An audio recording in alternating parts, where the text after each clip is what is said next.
अस्सलाम वालेकुम नाज़रीन, प्रोग्राम टैक्सरवाम के साथ मैं अफजल यूपी। नाज़रीन, बजट 2023 की आमद है, लेकिन महंगाई, बेरोज़गारी और जो मुल्क में सियासी और मुआशी अदम इस्तेकाम है, उसकी वजह से 22 करोड़ अवाम ही नहीं, हर शख्स परेशान है।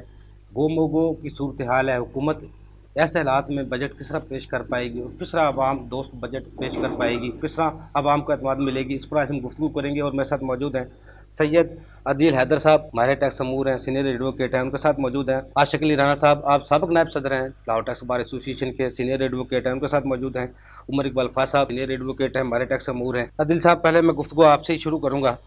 जो 2022 का बजट पेश किया था, को उम्मीदें थी, एक नई हुकूमत थी, बजट पेश किया, चलो लगता था कि हुकूमत साथ सर्वाइवल कर जाएगी, लेकिन उसके बाद मिनी बजट भी आए। इस सारे सुनहरी को आप किस तरह देख रहे हैं और आने वाले बजट को? सबसे पहले तो मेरा एक क्वेश्चन है पूरी कौम से भी और जो हमारे हुक्मरान हैं उनसे भी, कि ये हम जो बजट प्रपोजल्स हैं ये एक ऑफिशियली हम लेते हैं, बिजनेस कम्युनिटी से लेते हैं, चैम्बर से लेते हैं, अपने जो टैक्स बार्स हैं उनसे लेते हैं, या बाकी जो भी चार्टर्ड अकाउंटेंट्स हैं उनसे लेते हैं, आई कैप से लेते हैं। ये तो आता है जो मेन बजट है आपका, जून का जो सालाना बजट है, इसकी तो प्रपोजल ले देते हैं। इस पे अमल कितने परसेंट होता है, या वो रद्दी का हिस्सा बनते हैं, टोकरी का हिस्सा, रद्दी की टोकरी का हिस्सा बनते हैं, या उस पे कोई अमल होता है उन प्रपोजल्स पे या नहीं होता, ये एक सेपरेट इशू है। तो जो बाद में 2-3 मिनी बजट्स आते हैं, और अभी रिसेंटली एक बजट जैसे आया, नहीं सर, वो 170 अरब नहीं है, जो उसके अंदर जो आपने सब्सिडीज खत्म की हैं वो तकरीबन कुछ 500 अरब से ऊपर चला जाता है। 388 अगर उसको टेक्निकली देखा जाए तो वो बजट 500 अरब से ऊपर चला जाता है। तो उन बजट के लिए तो कहीं से कोई प्रपोजल नहीं आती। तो इसका मतलब ये कि ये भी जो बजट आता है ये हम प्रपोजल्स दे देते हैं। ठीक है, हम अपना एक मुल्की फ्रीज़ा जो है ना, वो बीइंग पाकिस्तानी, बीइंग मुहिब वतन, और एक टैक्स जो कंसल्टेंट है उनके हवाले से हम एक दे देते हैं प्रपोजल्स के चलो यार हमारा दिल दुखी है। बाकी बात रही आपकी जो 2022 का बजट था उसने क्या दिया आवाम को, और जो 2023 का बजट है वो क्या देगा। असल क्वेश्चन आपका यही था। 2022 के बजट के बाद आप देखें कि गवर्नमेंट स्टेबल नहीं हो सकी। उसकी बहुत सारी वजूहात हैं। चाहिए तो यही था कि पूरी दुनिया में हम यही देखते हैं, जो जमहूरियत जहाँ पे है वहाँ पे अगर गवर्नमेंट स्टेबल नहीं है तो वो इलेक्शन में जाते हैं और फ्रेश मैंडेट लेते हैं और दोबारा नई पॉलिसीज बनती हैं और उन पे अमल दरामद होता है। IMF हमारी बात नहीं सुन रहा। वो सुनने में आ रहा है कि जी वो कह रहे हैं कि जी आपके जो दोस्त ममालिक हैं उनसे गारंटीज लेके आए कि वो आया आपको जून तक 5-6 अरब डॉलर दे देंगे या नहीं देंगे। 550 अरब रुपए का मिनी बजट पेश करके भी करने के बाद भी जो वो कह रहा है कि जी स्टाफ लेवल पे आपके एग्रीमेंट्स नहीं होंगे। तो इसका मतलब ये कि आपने एक बजट दिया, उसके अंदर क्या क्या किया, कौन कौन से नए बजट्स लगाए, कौन कौन से नए टैक्सेस लगाए, कौन कौन सी सब्सिडीज खत्म की, और क्या किया आपने। और उसके बाद जो 2023 का बजट है, इससे तो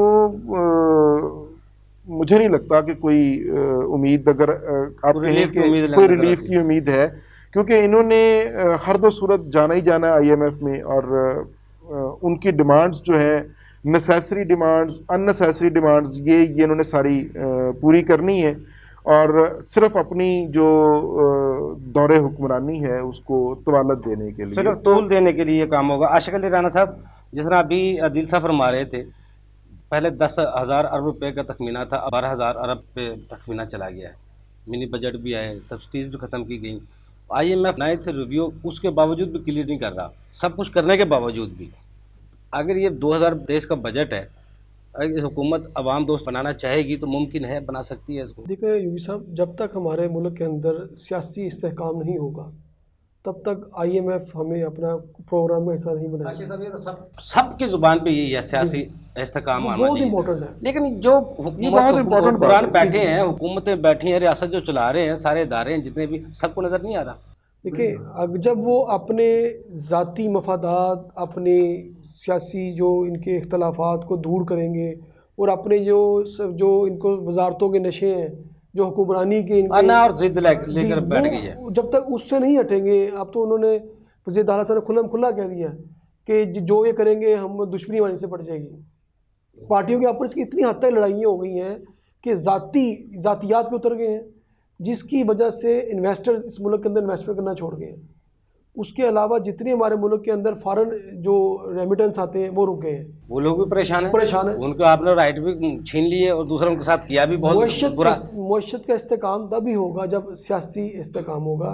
हमें चाहिए तमाम सियासी जमातों को, मैंने 12 दफ़ा मुख्तलिफ प्लेटफॉर्म में भी ये कहा है कि अपने ज़ाती मफादात को बालातर करके चार्टर ऑफ अकाउंटी पे दस्तखत बहुत करें ज़रूरी है और APC बुलाएं, उसमें तमाम पार्टीज़ की शिरकत करें, अपने जो इलेक्शन के मैदान में आके अपने सियासत और मुआशरत को लहदा किया जा सकता है। जी मुमकिन है? मुमकिन नहीं है।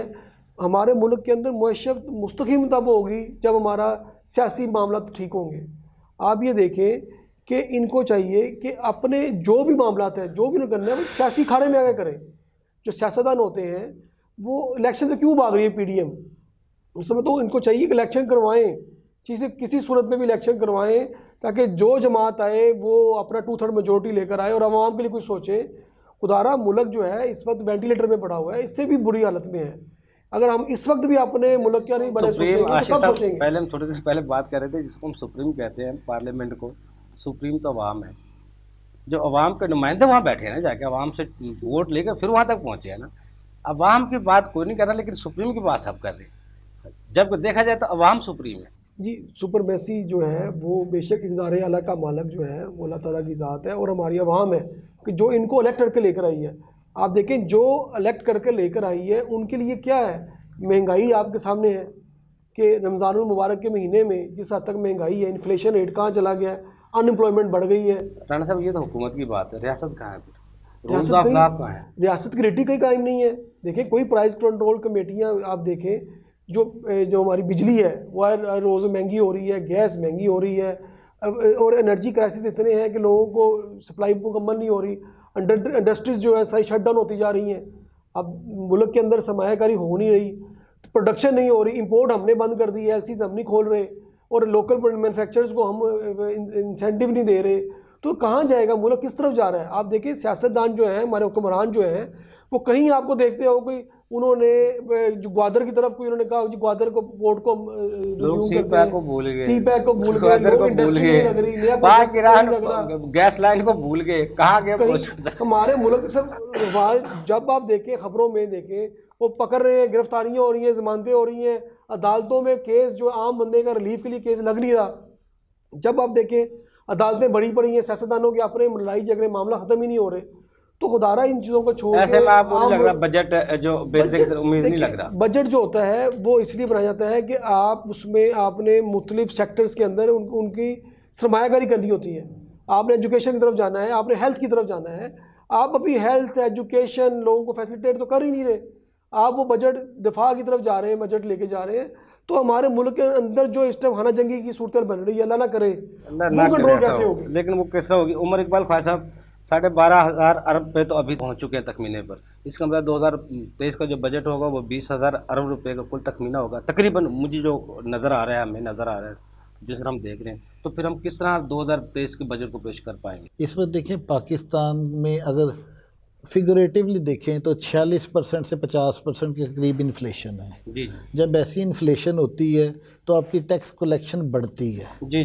टैक्स कलेक्शन कैसे बढ़ती है कि जब आप जिस चीज़ का 17% आप सेल्स टैक्स ले रहे हैं, अगर वो पहले 10 की थी, अब वो 15 रुपये की हो गई है, तो वो 17 की बजाय 22.5 रुपये उसके ऊपर आप टैक्स ले रहे हैं। 17% से 18% कर दिया 18 की बात मैं अभी वो उसके ऊपर भी तो अगर देखा जाए बाय बुक चले तो पाकिस्तान में तो टैक्स कलेक्शन 7,400 से बढ़कर अगले साल 11,000 अरब हो जानी चाहिए अगर यहाँ पर मुकामी कारोबार के हालात अच्छे हों तो।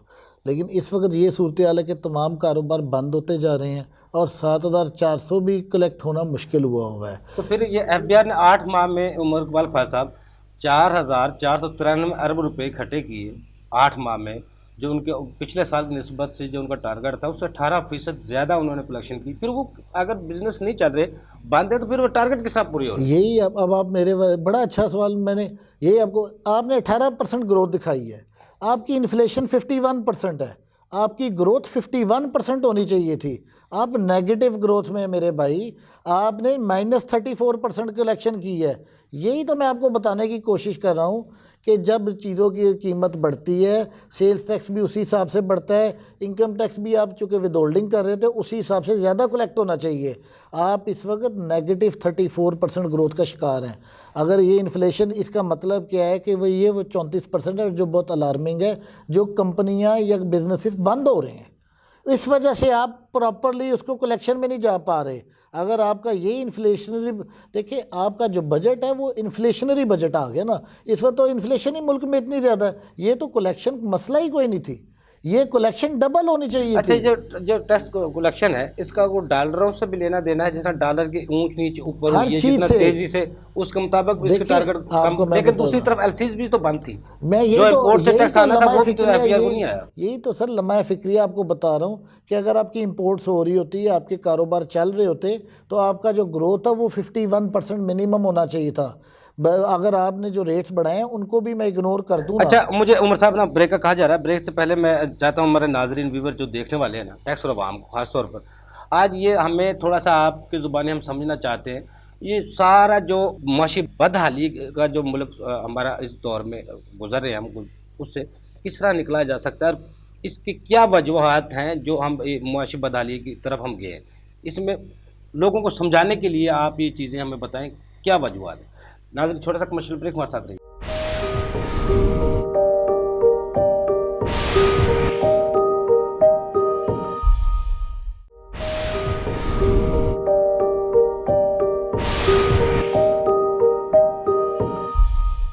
वेलकम बैक नाजरीन। जी उमर साहब, आपने एक में कई सवाल पूछ लिए हैं। आप ये देखिए, पाकिस्तान में जो माशी बदहाली है ना, अब इसमें पाकिस्तान दुनिया की वाहिद एक इस वक्त मिसाल है जो 30/6/2022 तक 6% के हिसाब से ग्रोथ कर रही थी, और यकदम वो नोज डाइव की, और इस वक्त हम माशी बदहाली का शिकार और नेगेटिव ग्रोथ की तरफ जा रहे हैं। अब इसकी वजह क्या है? वजह ये है कि परसेप्शन पर हुकूमतें चलती हैं, परसेप्शन के ऊपर आपके ऊपर पैसा आता है, परसेप्शन के ऊपर आपके अंदर तरक्की चलती है। आपकी परसेप्शन ख़राब हो गई है। परसेप्शन से मुराद मैं उर्दू में ये कि आपका जो दिखावा था, आपका नहीं, आपकी तस्वीर ख़राब हो गई है। आप लोगों को पता लग गया, दुनिया सारी पाकिस्तान को एक बदहाल मुल्क समझना शुरू हो गई है, और यहाँ पर चोरी और जो मामलात हमने करप्शन के किए हैं वो सारे एक्सपोज होने शुरू हो गए हैं। और उसके बाद जैसे आपने कहा रेमिटेंसेस कम हो गई हैं, बैरून मुल्क पाकिस्तानी पिछली हुकूमत के ऊपर बहुत ज़्यादा भरोसा करते थे। अब जिस रात को आपने रजीम चेंज ऑपरेशन के थ्रू हुकूमत बदली है, तो उस रात $3.25 बिलियन एक्सपैट्रियोट्स ने पाकिस्तान में जो हमारे आरडी अकाउंट्स है, जिसे रोशन डिजिटल अकाउंट, से विड्रॉ कर लिया। अब आप देखिए, समझने की ज़रूरत है, $3.25 बिलियन आपका 1-2 दिन में निकल गया। उसका मतलब ये है कि वो उन एक्सपैट्रियोट्स ने इस चेंज को पसंद नहीं किया। मैं किसी की पॉलिटिकल साइड नहीं ले रहा, लेकिन जब साबिक वज़ीर-ए-आज़म ये कहता है कि मैंने इनको कहा था कि इनसे मैशियत नहीं संभाली जानी, मत तब्दीली लाओ, मत रजीम चेंज करो, तो आज उसका वो कहना या जाकर इस्टेब्लिशमेंट को जो उसने वावेला किया, तो वो सच्चा साबित हो रहा है। बात यह है कि आप किसी भी जगह पर कॉन्टीन्यूटी ख़राब करेंगे तो काम ख़राब हो जाएगा। अब जब वो एक परसेप्शन ख़राब हुई, आपके डॉलर रिजर्व्स कम होने शुरू हो गए, आपकी माशी बदहाली की तरफ चलना शुरू हो गया मामला, ऊपर से सैलाब आया। आप आज तक सारी दुनिया से एक पैसा नहीं ले सके। सैलाब का इतना बड़ा सैलाब था, उसने $30 बिलियन का नुकसान पहुंचाया। हमें तकरीबन $30 बिलियन का नुकसान हुआ इस सैलाब में। हम उस सैलाब के अगेंस्ट हमें $10 बिलियन के प्लेजेस मिले, लेकिन आज तक हम उसके ऊपर कोई पेमेंट नहीं ले सके, शेड्यूल नहीं करवा सके। असूलन तो पाकिस्तान, देखिए पाकिस्तान की माशी बदहाली को दूर करने के भी बड़े तरीके हैं। अब आप बजट की बात करें, मैं इस बजट में मेरा सिर्फ एक ही प्रपोजल है, कोई टैक्स ना बढ़ाया जाए, खर्चे कम। 2 तरीके होते हैं। हुकूमती अखराजात में 30% 40% कमी कम अज़ कम सर, हुकूमती अखराजात के अलावा भी जो बहुत सारे हमारे गैर ज़रूरी अखराजात हैं, उनके ऊपर भी आपको डिफेंस बजट पर भी कट लगाना पड़ेगा। आपको गवर्नमेंट की जो अपनी स्पेंडिंग्स हैं उनको कम, इवन आपको डेवलपमेंट बजट को कट लगाना पड़ेगा। देखिए, जब तक आप अभी तक आवाम को दबा रहे हैं, टैक्सेस बढ़ा रहे हैं, मज़ीद अब आवाम में सकत नहीं है। एक एरिया सिर्फ है जिसमें हम नया टैक्स ले सकते हैं, वो ये है कि जो POS की इंटीग्रेशन है वो ग्रास रूट लेवल तक हर दुकान के ऊपर राइज कर दी जाए। अगर आप ये कर लेंगे, डिस्क्रिमिनेशन है जो उसमें, वो ख़त्म कर दी जाए। जो वो अगर आप कर लेंगे तो आपकी सेल्स टैक्स की कलेक्शन 10,000 अरब खाली यही पर हो जाएगी। अगर आज आप पाकिस्तान की हर दुकान पर POS का ये निज़ाम FBR के चेयरमैन ने एक दफ़ा बयान भी पिछले साल दिया था, POS के जरिए हम 10,000 अरब रुपए इकट्ठा कर सकते हैं। मुझे तो FBR के चेयरमैन का नहीं पता, लेकिन चूँकि मैं प्रैक्टिस करते हुए 23 साल हो गए हैं, मुझे इतना पता है कि आपने अभी तक सेल्स टैक्स का रियल पोटेंशियल लिया ही नहीं है। और हम बार बार कह रहे हैं, मैं फिर इस बजट अगले बजट के लिए कहता हूँ कि सिंगल स्टेज कर दें, सेल्स टैक्स का इनपुट आउटपुट का निज़ाम ख़त्म कर दें, रिफ़ंड ख़त्म कर दें और रेट को 6% कर दें। अगर आप रेट हर स्टेज पर 5 या 6% कर देंगे, आपकी कलेक्शन बढ़ जाएगी। और ये जो फसाद का निज़ाम ब्यूरोक्रेसी ने अपने आप को पालने के लिए रखा हुआ है, इसको ख़त्म कर देना चाहिए। ना रिफ़ंड होगा, ना इनपुट होगा, ना आउटपुट होगा, ना फ्रॉड होगा। इसलिए इसका सबसे ज़रूरी चीज़ इस वक्त ये है कि सेल्स टैक्स को सिंगल स्टेज कर दिया जाए। जैसे आप PRA ने बड़ा कामयाब तजर्बा किया है, उन्होंने रेस्टोरेंट्स पे 5% रेट कर दिया। कोविड के दौरान 20 सर्विसेज पे नहीं, कोविड उन्होंने वैसे भी कर दिया। हम वकीलों के लिए भी उन्होंने 5% कर दिया, जिसमें इनपुट नहीं मिलता। हर एक बंदे ने अपना 5% देना होता है। इस निज़ाम से इतना फ़ायदा होगा कि आपके टैक्स फ्रॉड्स ख़त्म हो जाएंगे और आपकी रिकवरी बहुत बढ़ जाएगी और मुल्क खुशहाल हो जाएगा।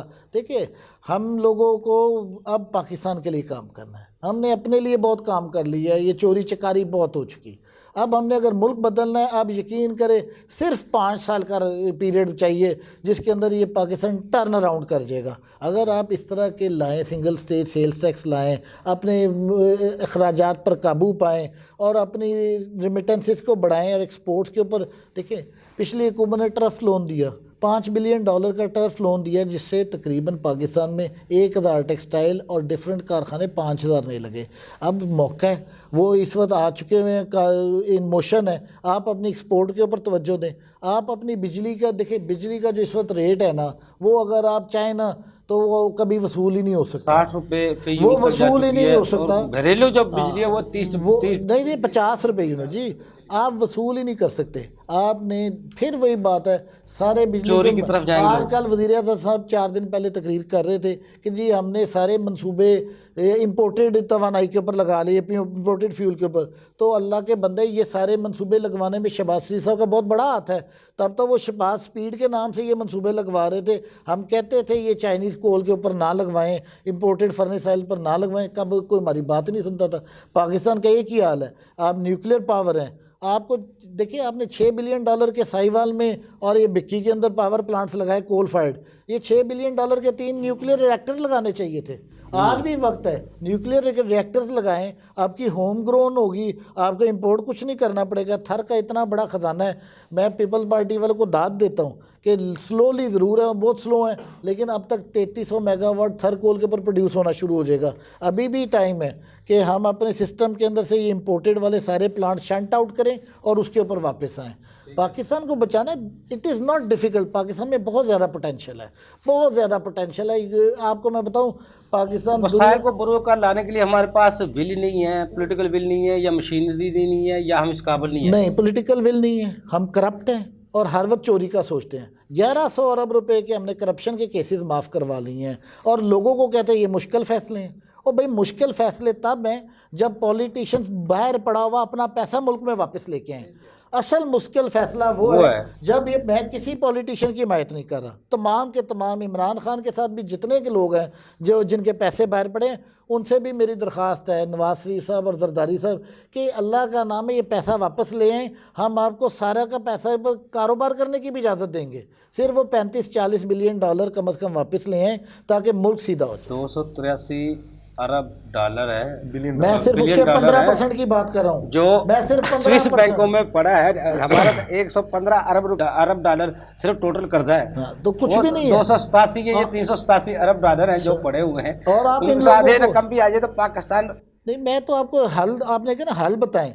मैं मायूसी, देखिए हम सारा दिन टीवी पर सुनते रहते हैं पाकिस्तान डिफ़ॉल्ट कर रहा है, ये कर रहा है, अल्लाह जो भी अल्लाह ताला बचाए हम लोग, लेकिन बात है हमारे पास हल भी हैं, लेकिन बेशुमार हल है। नहीं, वो दूसरी तरफ हम देखते हैं, देखो सिर्फ पाकिस्तान में कमी है सिर्फ डॉलरों की, बाकी 22 करोड़ आवाम के लिए मुआशी मसाइल तो जहाँ का वो गंदगी सर, उसी अब तरह है, डॉलर फल से भी भी उसी बढ़ तरह गई है, है। देखिए, महंगाई जरूर हुई है, डबल महंगाई जरूर हुई है, लेकिन वो चीज़ें तो सारी मुहैया हैं। इस वक्त जो पाकिस्तानियों का अजाब है ना, 68% करेंसी डिवैल्यूएशन प्लस 50% इन्फ्लेशन, 113% की मार पड़ गई है। आप किसी भी दुनिया के मुल्क में चले जाइए, पाकिस्तानी कौम तो बहुत बहादुर है, अभी तक जिंदा है।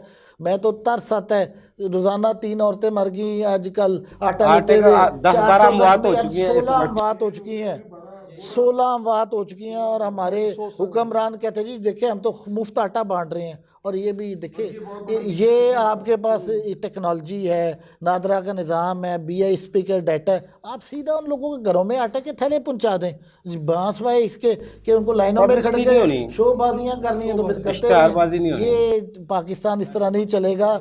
You need to turn around this country. आपने आप में यही, अब जो अपर मिडिल क्लास क्यों बेचैन है पाकिस्तान की, मैं आपको बताऊं, ये हम तीनों उसी क्लास के वो प्रोफेशनल्स बैठे, ये क्यों बेचैन है।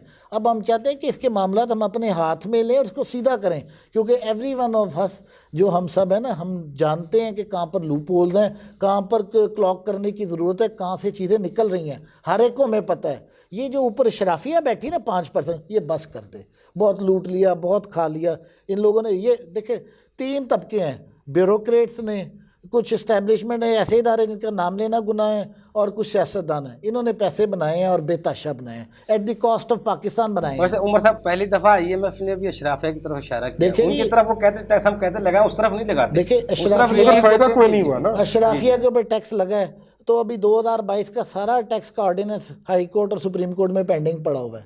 आपने टैक्स लगाया इस बेतुके और इतना बुरा ड्राफ्टेड लगाया है, पर सारी दुनिया में वेल्थ टैक्स ख़त्म होता जा रहा है, आप इनकम को टैक्स करते हैं।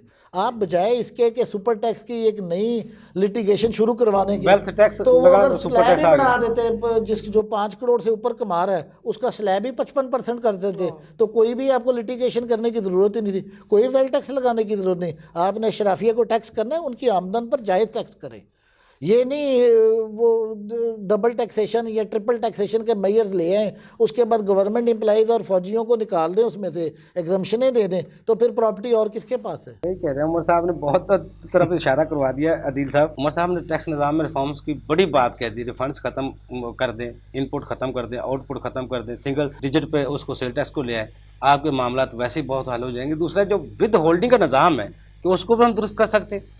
जी मैं बिल्कुल इंडोर्स करूंगा ख्वाजा साहब की बात को। इसको 5 या सिंगल डिजिट पे ले आए, 5% कर लें, 6% कर लें। इससे होगा क्या, एक तो आपकी फेक फ्लाइंग इनवॉइसेस का सारा रौला खत्म हो जाएगा, रिफंड्स खत्म हो जाएगा, और ये अक्रॉस दी बोर्ड हर चीज़ पे लगा दें। जी जी, अक्रॉस दी बोर्ड हर चीज़ पे लगा दें और POS सिस्टम को अपने को बेहतर करें, और उसके बाद कोई किसी के ऊपर रेड नहीं करे, जाके बिजनेसमैन को तंग ना करे, और वो लें, और इनको बेशुमार रेवेन्यू इकट्ठा होगा। दुबई में नंबर 1 सिस्टम चल रहा है, ये वैट का सिस्टम चल रहा है इनवाइस वहाँ के पे। ऊपर सारा वो टैक्स लेते हैं, देते हैं, सारा मामला। बात खत्म। अगर जहाँ गड़बड़ दूसरा- दिखे लाइसेंस मनसूख कर दें उसका। हाँ, दूसरा आ गया आपका, आपने एक सवाल किया था पहले कि सियासत और मैशियत अलग हो सकती है। जी जी, तो सियासत और मैशियत अलग हो सकती है अगर ये तमाम सियासतदान एक जगह पे बैठ के एक 15 साल COE साइन करें, चार्टर ऑफ इकोनॉमी साइन करें, और कहें कि जी हम लड़ेंगे, झगड़ेंगे, जो मर्जी करेंगे पार्लियामेंट में, पॉलिशिंग वही रहेगी। इसके ऊपर जो है ना वो कोई कंप्रोमाइज नहीं करेगा,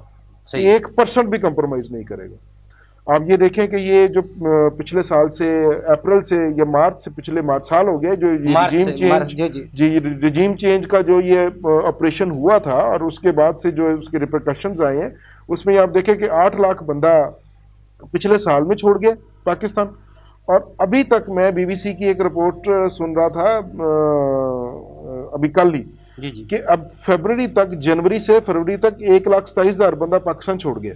उस स्पीड में आप ये देखें कि कितनी तेजी से इजाफा हो रहा है कि पूरे साल में मार्च से लेके दिसंबर तक 7-8 लाख बंदा था, और ये 2 माह में 1,27,000 बंदा जो है ना इस मुल्क को छोड़ किसी का ध्यान ही नहीं है, ध्यान ही और वो नहीं। हमारा सरमाया है जो यहाँ छोड़ के जा रहे हैं। वहाँ वो देखें टेक्निकल स्टाफ है, जी सही कह रहे हैं, वो पैसा उनके पास है। अब आप ये देखें कि बिजनेस क्लास जो है वो मूव कर रही है यहाँ से। सही कह रहे हैं। आपका दुबई में इन्वेस्टमेंट हो रही है, आपके कनाडा में इन्वेस्टमेंट हो रही है, लोग इमिग्रेशन ले रहे हैं।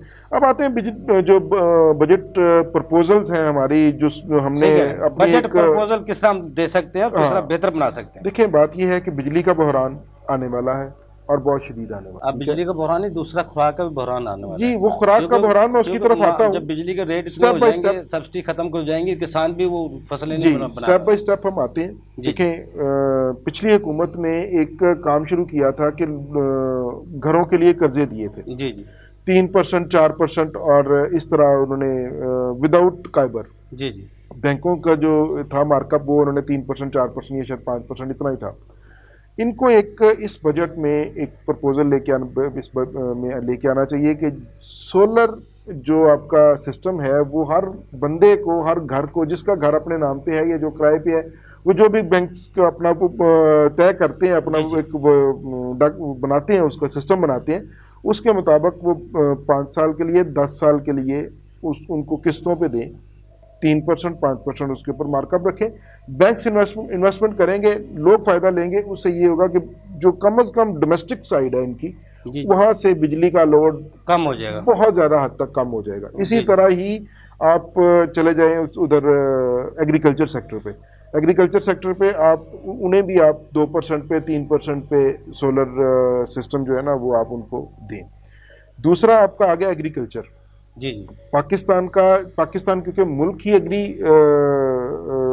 मुल्क है, ज़रूरी मुल्क है, जी जी और बहुत बड़ा हिस्सा जो वो टैक्स नेट से ही बाहर है। जी जी फेडरेशन में जब एफबीआर में आते हैं तो वहाँ पे एग्जाम्पशन है, और नीचे इतना मजबूत निज़ाम नहीं है कि वो टैक्स कलेक्शन कर सके जी जी इनसे। बिल्कुल। ये इनको चाहिए कि पार्लियामेंट में एक अमेंडमेंट करें, और ये जो एग्रीकल्चर है टैक्स है वो उसको एफबीआर के अंडर करें और उसके ऊपर टैक्स लें।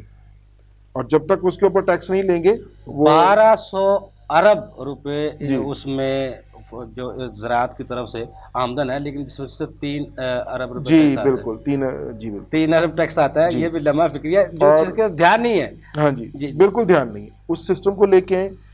इंडिया इस वक्त उनका जो मेजर चंक है वो आईटी सेक्टर पे है, जी जी और जबकि हमने यहाँ पे 50 अरब डॉलर तक उनको वो जी। कर रहे हैं, और हम 2 अरब शायद पे 150 बैठे हैं। अरब डॉलर है, 174 150 अरब, 174 अरब ये शायद ये पाकिस्तान भी 2 अरब पे है, 4 अरब पे है। सर ये और भी नीचे आ गई है, और भी नीचे टैक्स आ लगा गई दिया है, उसपे। टैक्स लगा दिया और भी नीचे आ गई है। दूसरा ये कि इन्होंने जो क्योंकि हमारे पास तो क्लाइंट्स है ना, जी। वो हमें आके मसाइल बताते हैं अपने।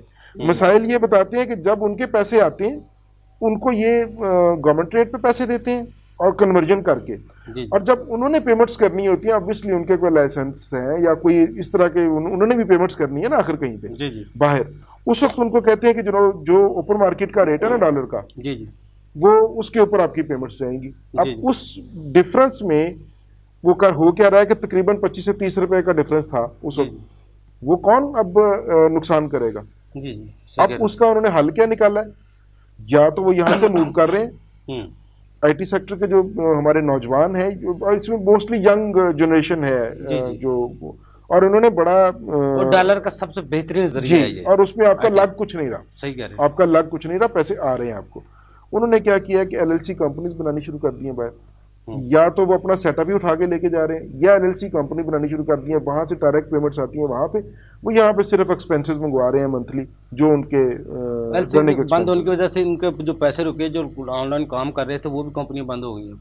कंपनीज देखें बंद हुई हैं या नहीं हुई, वो एक अलग मसला है। जो प्रोफेशनल है ना, आईटी का प्रोफेशनल, जी, जी। वो आईटी का काम कर रहा है, सही कह रहे हैं। या वो यहाँ से स्विच कर देगा, वो निकल जाएगा यहाँ से, या वो अपने दूसरे जराए इस्तेमाल ढूंढेगा, करेगा। बिल्कुल ढूंढेगा। ठीक क्योंकि देखिए अब उसको डबल एक टैक्स में वैसे देने को तैयार आदिल है। साहब को आप नौजवान हैं, आप समझते हैं जितना 115 अरब रुपए डॉलर जो हमने कर्जा लिया हुआ है, इतना इससे भी ज्यादा कर्जा लेके नौजवानों के ऊपर लगा दें, आईटी के ऊपर सिर्फ पाकिस्तान खर्च कर दें। नहीं, कर्जा आपके लेने कर्जे भी शेड्यूल जल्दी उनको- उतर जाएंगे, दूसरे नहीं, मामले नहीं, थोड़े नहीं, हो जाएंगे नहीं, दूसरे। जरा नम हो तो ये मिट्टी बड़ी जरखेज है साकी, कोई कर्जा लेने की जरूरत नहीं है, सिर्फ उनको फैसिलिटेट करें।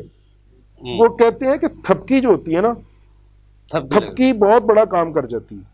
सही और कह हमारी जो हुकूमतें हैं, और खासतौर पे जो करंट हुकूमत है, इनको स्वाय एक दूसरे को धमकियां देने के और कुछ नहीं आ रहा, और कुछ नजर नहीं आ है। रहा। आप उनको सिर्फ थपकी दें कि हम आपके पीछे खड़े हैं, आप करें, उमर साहब और अभी- देखें कि जी, वो जी। हमारी जो नौजवान नस्ल है वो क्या क्या नहीं करती। उमर साहब, मैं आशिक साहब की तरफ जाने से पहले आदिल साहब अभी एक जवाब दिया था, सोलर सिस्टम है जो उसको हुकूमत बैंकों के जरिए 3-4% पे दे के लगाए, जबकि हमारा जो बिजली सिस्टम है उसको, जो मैं समझता हूँ, मैंने आपसे एक दफ़ा प्रोग्राम किया था, 38,000 मेगावाट बिजली का हमारा मुआहदे हैं। इतने महंगे मुआहदे हमने क्यों हैं?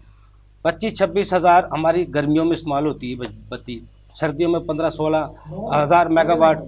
तो फिर वो इतनी बिजली की जो हम मुआहदे करके पैसे फजूल दे रहे हैं, वो बिजली का रेट कम करके सस्ती बिजली नहीं दी जा सकती अब आपको? यही तो असल, आप बिजली के रेट की जब आपके पास खपत ही नहीं है, आप कैसे बिजली और किसको देंगे? असल देखिए आपका प्रॉब्लम क्या है। आपका प्रॉब्लम सर्दियों में शुरू होता है। पाकिस्तान की एक यूनिक इशू है।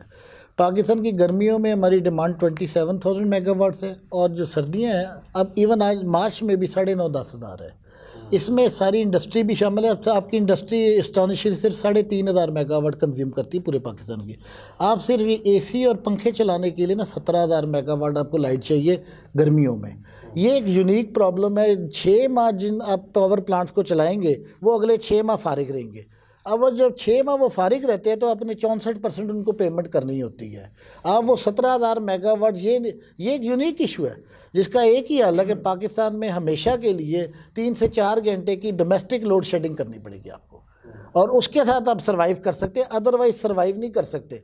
ये वही रेट है। ये आप सोलर तो हम लगा लेंगे, लेकिन ये वाला इशू जो ऑलरेडी प्लांट्स के साथ है उनका क्या नहीं, करें? उसमें ये है कि जो मैं बात नहीं मुकम्मल कर सका, उसमें रिवर्स मीटरिंग कर दें। वो करें सर, रिवर्स मीटरिंग कर दें कि आपकी जितनी इस्तेमाल हो गई है वो ठीक है, बाकी आपकी नेशनल ग्रिड में जा रही है, अब हम वो तो आप कंट्रीब्यूट कर रहे नहीं, हैं वो आप basically। बिल्कुल ठीक करें, लेकिन हम ये बात करें कि हाँ, ये है कि इनके वो मुआहदे जैसे जैसे ख़त्म होते जाते हैं ना, इनसे ये चाहिए कि इनको रिन्यू ना करें। जैसे हपको और कैपको का मुआहदा ख़त्म हुआ था, हुकूमत पाकिस्तान को रिन्यू करने की कोई ज़रूरत ही नहीं थी।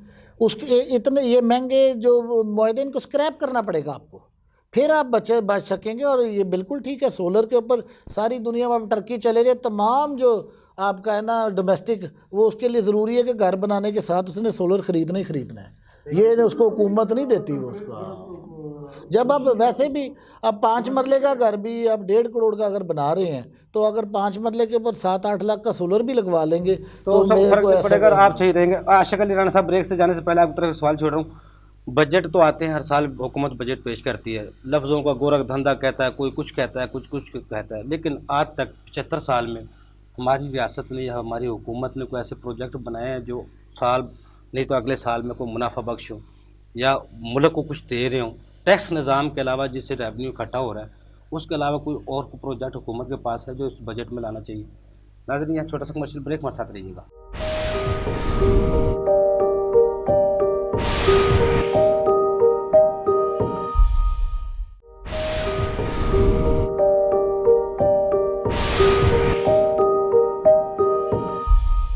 वेलकम बैक नाज़रीन। जी आशिक साहब, जो बजट होता है वो बेसिकली होना चाहिए अवाम दोस्त बजट, जिसमें हर तबका फ़िक्र के लिए उनको रिलीफ मिले। उनको अगर कोई सैलरीड पर्सन है उनकी सैलरी को इंक्रीमेंट हो, अगर कोई बंदा ऐसा काम कर रहा है। असल इशू ये है कि जो भी हमारे बजट बनते हैं, जो भी हमारे शराफिया बजट बनाती है, वो उस पर ऐसा काम कोई नहीं करते जिससे आवाम को कोई रिलीफ मिले, आवाम के लिए कोई ऐसा आवाम दोस्त बजट हो, कोई ऐसी पॉलिसीज़ फ्रेंडली बनाई जाए जिससे आवाम खुश हो।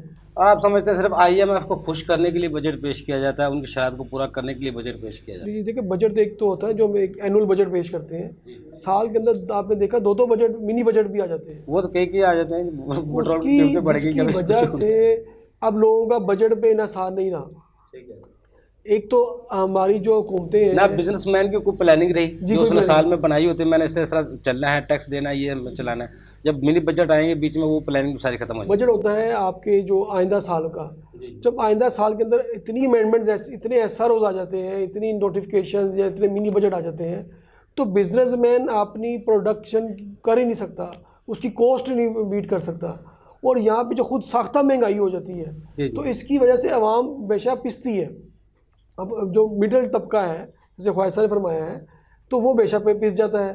तो अब मैं समझता हूँ कि जितनी हमारी इलेक्ट्रिसिटीज़ के जो क्राइसिस आने वाले हैं, इस पे चाहिए कि इनको वापडा को जो प्रीपेड कार्ड जारी कर दें कि आपको कनाल पे इतना, 10 मरले में इतना, 5 मरले में इतना, कि आपने इतना कंजप्शन करनी है। जो बेजा इस्तेमाल हो रहा है इलेक्ट्रिसिटी का, कोई डिस्क्रिमिनेशन जो नहीं है, एक लोग यूज़ कर रहे हैं, दो यूज़ कर रहे हैं, चाहे वो बिजली डायरेक्ट इस्तेमाल कर रहे हैं, तो इसके लिए हमें 3-4 घंटे की लोड शेडिंग हो और करड़ा वक्त पे हो, और इसको कंट्रोल करके इंडस्ट्रीज़ को भी हमें इलेक्ट्रिक सप्लाई करनी पड़ेगी, क्योंकि हमारे इंडस्ट्री चलेगी तो टैक्स रेट बढ़ेगा। आशिक साहब, वैसे इंसान के जिस्म में खून चलता है तो इंसान चलता रहता है, ऐसे ही मुआशरत है जिसमें बिजनेस एक्टिविटी चलती रहे तो मुआशरत चलती रहती है, जिसको रीढ़ की हड्डी की हम हैसियत रखती है।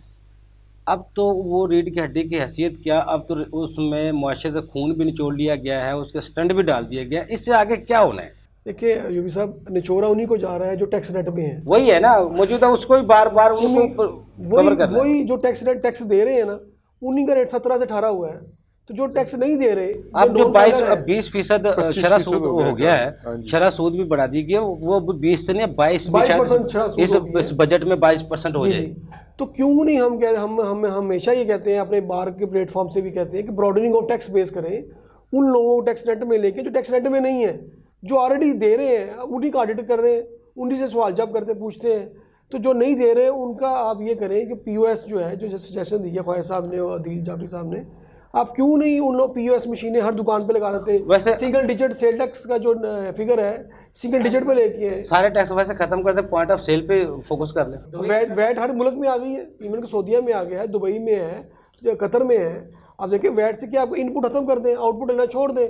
आप क्यों लिटिगेशन में, डॉक्यूमेंटेशन में लोगों को डालते हैं? पेपरलेस काम करें, हर प्रोडक्ट पे आप वैट लगा दें, 6% लगा दें। ठीक है उमर साहब, आशिक अली ने जो इशारा किया, हमने एक दफ़ा एक प्रोग्राम किया था, याद है? वो एक सेल टैक्स 20% ले लें, बाकी सारे टैक्सेस ख़त्म कर दें।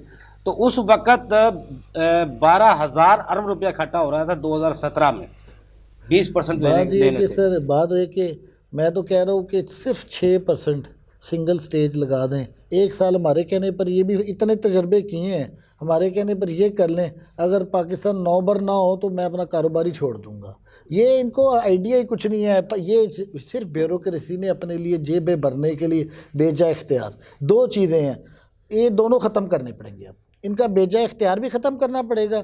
आप ये बेकार में ताजरों का रास्ता क्यों करते हैं? लेकिन वैसे उमर साहब, परफॉर्मेंस भी देखी जाए FBR की, विद होल्डिंग को वो कितना फीसद विद होल्डिंग है, किस तरफ आ रही है, उनकी अपनी परफॉर्मेंस क्या है FBR की? देखिए 33-40 हज़ार का जो हमला है, उसकी अपनी परफॉर्मेंस क्या है? सर मैं, आपने अभी सवाल किया कि हुकूमत के जो ऐसे इदारे भी हैं जो कमाई कर रहे हैं, तो ये भी एक बड़ी लोगों की, मैं जी ये भी एक चीज़ आपको बताऊं कि पाकिस्तान की सबसे बड़ी टैक्स गुजार हुकूमत पाकिस्तान है।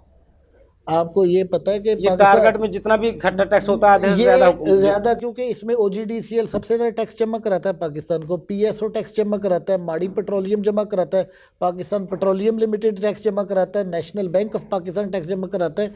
ये तमाम हज़ारों, ये तकरीबन 4,000 से 3.5 से 4,000 अरब के तकरीबन रेंज के अंदर जा रहे हैं जो हुकूमती इदारे हैं।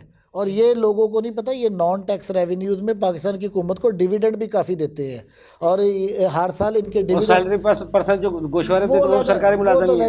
लेकिन अब तो उसकी मैं, अभी स्टेट बैंक ऑफ पाकिस्तान है, खाली स्टेट बैंक ऑफ पाकिस्तान साल का 1,500 अरब रुपये से ऊपर कमाता है, उसका प्रॉफिट आता है। ये हालांकि उसका रियल पोटेंशियल 4,000 अरब है। ये मैं कह रहा हूँ पाकिस्तान में तो बहुत पोटेंशियल है, आप उसको यूटिलाइज ही नहीं कर पा रहे, आप उसको तरफ तवज्जो ही नहीं दे रहे। ये सियासी अखाड़ पछाड़ा, इसको बंद करें, कोई इकोनॉमी के ऊपर तवज्जो दे लें। पाकिस्तान की हुकूमत का, दूसरी बात ये सब बात कि पाकिस्तान की हुकूमत का काम कारोबार करना नहीं है। Governments are meant to produce conducive environment जिसमें बिजनेसमैन प्रॉफिट बनाए और उस प्रॉफिट को टैक्स किया जाए। उमर साहब, हमने एटम पंप चलाकर ये साबित किया हम एटमी मुल्क हैं, तो मुआशी एटम पंप भी चल सकता है? सर देखिए, यही मैं अभी कह रहा हूँ, इसी एटमी ताकत को आप मईशत में रोल ओवर कर लें।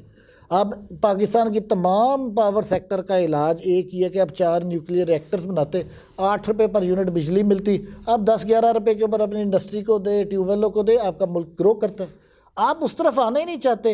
आप जहाँ पर कमीशन किकबैक मिलती है वो लगाते हैं पावर प्लांट, वो फर्नेस है कोल के ऊपर, इंपोर्टेड कोयले पर। इस पागल ने कहा था, यानी कि मुझे आज तक उस बंदे को तो हमें फांसी लगा देनी चाहिए जिसने शहबाज शरीफ साहब थे। मैं ये जिन्होंने मुआहदे किए थे, कह रहे हैं जी बड़ी गलती होगी जी, ये तो हमें लगाने नहीं चाहिए थे। और भाई आपने हज़ारों अरब रुपए इस मुल्क का सोलर जो लगाया था वहाँ पे साहिवाल तरफ, वो कितना महंगा प्रोजेक्ट लगाया था, उसने आपकी जो माहौल तबाह कर दिया, आपकी फसलें तबाह कर दी। आप साहिवाल के पास के काश्तकार से पूछ कर देखें, मशहूरियों के लिए, गिरती है। पब्लिसिटी वो के लिए रात सब गिरती है और सारी फसल के ऊपर सारी कई फसल कई तबाह मील कर के देती है। इलाके के ऊपर पड़ी रहती है। तो कहने का मतलब हम पाकिस्तानी नहीं हैं, हम सब कुछ हैं। पर अभी जिसको मौका मिलता है कहता है पैसे निकाल कर बाहर ले जाओ। और भाई चोरी भी की है, इंडिया और पाकिस्तान में दोनों में चोरी होती है, लेकिन प्रॉब्लम क्या है, वहाँ चोरी का पैसा इंडिया में रहता है, हम वो चोरी का पैसा भी बाहर निकाल के ले जाते हैं। ये तो फजूल एक बात है ना। हमने अपने मुल्क को तबाह किया, अपने हाथों से तबाह किया। हमें किन चीज़ों से आज़ाद होने की ज़रूरत है? हमें सिर्फ अपने ज़ाती तमा से, मैं ये कहता हूँ हम सारे सर वो तो नहीं बन सकते, हम कोई वलीउल्लाह या इंसान ही बन जाए। हम इंसान खाली बन जाए ना, और सिस्टम को डेवलप करके इसमें जो पिलफरेज है, ये लीकेज है, कम से कम कर ले, तो आपका मुल्क सिर्फ 5 साल में, मैं ज़्यादा नहीं कह रहा, सिर्फ 5 साल में टर्न अराउंड कर सर्वाइव कर सकता है। जनाब, आप माशी एटम पंप को किस तरह चलाना चाहेंगे, किस तरह हम बेहतरी की तरफ जाएंगे? देखिए जी, सब इस वक्त सर्वाइवल जो है ना, जी। वो सिर्फ और सिर्फ टैक्स बेस को बढ़ाने में है ठीक है। पाकिस्तान में। बेसिकली ये जो फाइलर और वो नॉन तो फाइलर FBR काम कर रहा है, उसमें BTP तो काम कर रहा है हर साल। देखो ना, कहाँ काम कर 30 रहा है? लाख से 45 लाख आप भी खुद बता रहे हैं, 45 लाख रुपया, मछुआरे हो 45 लाख बंदा हुआ है, मगर फिर भी पोटेंशियल बहुत ज्यादा है, गए। जी जी बहुत ज्यादा पोटेंशियल है। आपकी 25 करोड़ की आबादी है तकरीबन, जी जी 25 करोड़ की आबादी में से 8 करोड़ बंदे का बैंक अकाउंट है। ठीक है। ठीक है, 8 करोड़ बंदे का 8 करोड़ सॉरी बैंक अकाउंट है। एक 8 बंदे करोड़ जो 50, इसका मतलब 50 लाख तो होने चाहिए। 8 करोड़ अगर बैंक अकाउंट है तो जी, जी। एक बंदे के आप 3 बैंक अकाउंट लगा ले पर जो आपका पर पर्सन एक बैंक अकाउंट है, वो एक बंदे के 3 बैंक अकाउंट लगा ले, तो इसका मतलब ये कि 2-2.5 करोड़ बंदा आपको टैक्स पेयर मिल गया। आपने एक सिस्टम बनाया हुआ फाइलर नॉन फाइलर का। बेसिकली ये कॉन्सेप्ट था, ये आया इस वजह से था कि आप नॉन फाइलर को, 2013-14 में आप ये टैक्स पेयर को और नॉन टैक्स पेयर को डिफरेंशिएट करेंगे, जी जी और उसके बाद आप नॉन टैक्स पेयर को सिस्टम में लेके आएंगे। जब आपके सामने वो आ जाएगा बंदा, आपके नेट में आ जाएगा, आप उसको नोटिस करेंगे, नोटिस करके आप रिटर्न ले लेंगे। ठीक है। इन्होंने ये बना लिया कमाई का जरिया जी जी कि जनाब अच्छा ठीक है, ये 1 रुपया दे रहा है, ये नॉन टैक्स पेयर है, ये नॉन फाइलर है, ये 2 रुपये दे रहा है हमें टैक्स। जी जी उसका करें ये कि देखें आप 1 मार्च को जैसे ही जिस बंदे ने रिटर्न फाइल नहीं की होती, वो ऑटोमेटिकली 1 मार्च को सिस्टम से बाहर हो जाता है, सही वो है। नॉन फाइलर हो जाता है। बिल्कुल ऐसे ही। आप यही एक नोटिफिकेशन है और एक सिस्टम आपके पास, एक ऐप आपके पास, एक पूरा बैंक का सिस्टम, एक पूरे इदारों का सिस्टम आपके पास बना हुआ है। जी जी आप 1 मार्च को ये करें कि जिस बंदे ने रिटर्न फाइल नहीं की, जी एक तो वो नॉन फाइलर हो गया, दूसरा उसका डेबिट चेक लग जाए, वो अपने पैसे नहीं निकलवा सकेगा अकाउंट से। सही बात। फिर उसको फिक्र भी होगा। फिर उसको टेंशन होगी, वो रिटर्न फाइल करेगा, जब एक दफा वो निल की कर देगा, इट्स ओके कर दे। सही है। सिस्टम में तो बंदे को लेके आए, अगर वो फर्ज किया कि 10,000 रुपए टैक्स देता है, 3,000 रुपए टैक्स देता है, दे रहा है ना कुछ, जी जी, लेकिन वो सिस्टम में तो है। सिस्टम में आया ना, आहिस्ता आहिस्ता उसको आप ग्रेजुअली आप उसको ग्रो करवाते जाएं। उसके बाद हमें अपनी इंपोर्ट्स में, जो हम इंपोर्ट करते हैं, उसमें थोड़ा सा देखना पड़ेगा कि हमारी बहुत ज़्यादा इंपोर्ट जो है ना वो खाम तेल पे है, जी जी चाय पे है। या तो चाय की हमें राशनिंग करनी पड़ेगी, चाय में हमारे बहुत ज़्यादा पैसे जाते हैं। जी जी ऐसे ही। नंबर 1, खाम तेल का आपको ये करना पड़ेगा कि जो खाम तेल आप इंपोर्ट करते हैं, आप यहाँ पे वो पैदा नहीं किया जा सकता। कैनोला पैदा होता है ना, जी जी कैनोला पैदा होता है, उसको आप रिफाइन करें, रिफाइन करके लोगों को दें, वो सस्ता है। सही कह रहे हैं। दूसरा ये कि पत्ती भी आप, पैदा हो सकती है यहाँ पे। जी बिल्कुल हो रही है, बिल्कुल होती है, मरी हो के रही पहाड़ों है। में, दूसरे आज़ाद कश्मीर में। जी, दूसरा ये कि आप खाम तेल में आप जो हमारी लोकल इंडस्ट्री है देसी घी की, जी जी आप उसको सब्सिडाइज करें। सही कह रहे हैं। आपके दूध का बहुत बड़ा हिस्सा मिठाइयों में चला जाता है। ऐसे ही। आप मिठाइयों को, जो मिठाइयों की दुकानें हैं, उनको हाई टैक्स पे ले जाए ताकि लोगों का ये ट्रेंड तोड़ दें। हम किसी के घर जाते हैं, 5 किलो का टोकरा उठा लेते हैं, पता है यार कि 500, 600, 800 रुपए किलो है, और शुगर के मरीज ज्यादा हैं। पहले जो भी है छोड़ दे। आप उसको दूध जो होगा वो फिर जाएगा आपका फैक्ट्रियों में, वहां से प्रोसेस होगा, देसी घी, उनको आप सब्सिडाइज करें, देसी घी आप बीमारियों से बचेगी कौन? बचेगी, वो एक अलग बात है। सही कह रहे हैं। आप 2 आप जराए पैदा कर रहे हैं, कैनोला ऑयल, जी जी ठीक है, और दूसरा आप देसी घी, वो लोगों की पहुंच में लेके आए। मिठाइयाँ जो है ना, ये एक लग्जरी में आता है। सही कह रहे हैं। आप इसके ऊपर इसको हाई टैक्स करें ताकि लोगों का इसके ऊपर से ट्रेंड खत्म हो, और जो दूध है वो दूध का असल जो वो काम है वहां पे जाए।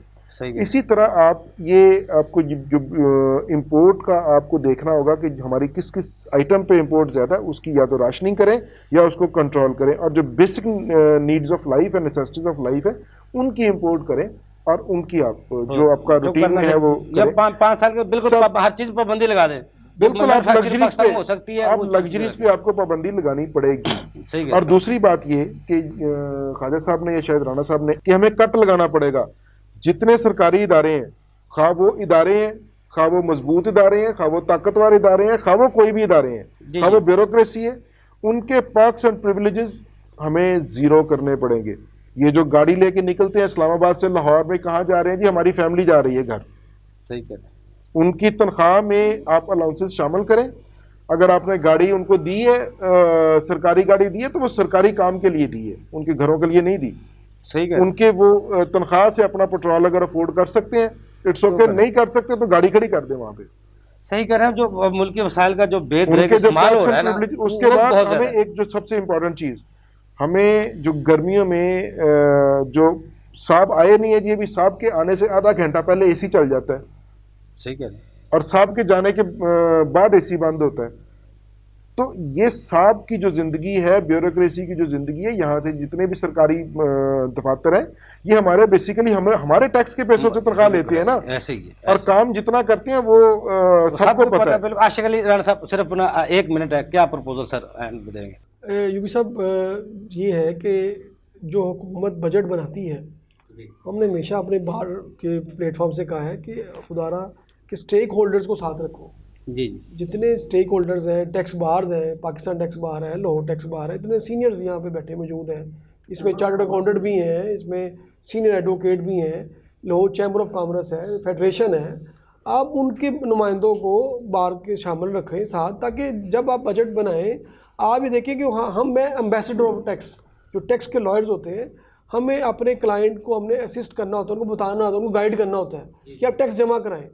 हम लोगों से टैक्स कलेक्शन करते हैं, हमें पता है कि किस सेक्टर में टैक्स लगना चाहिए। जैसे हमने पॉइंटेड किया आज कि हमें एग्रीकल्चर पर टैक्स लगाना चाहिए, ठीक है।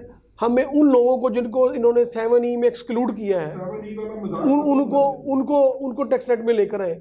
जैसे ख्वाजा साहब ने कहा, सुपर टैक्स ख़त्म करके जिनका 500 करोड़ से ज़्यादा प्रॉफिट है उनका टैक्स रेट बढ़ा दें।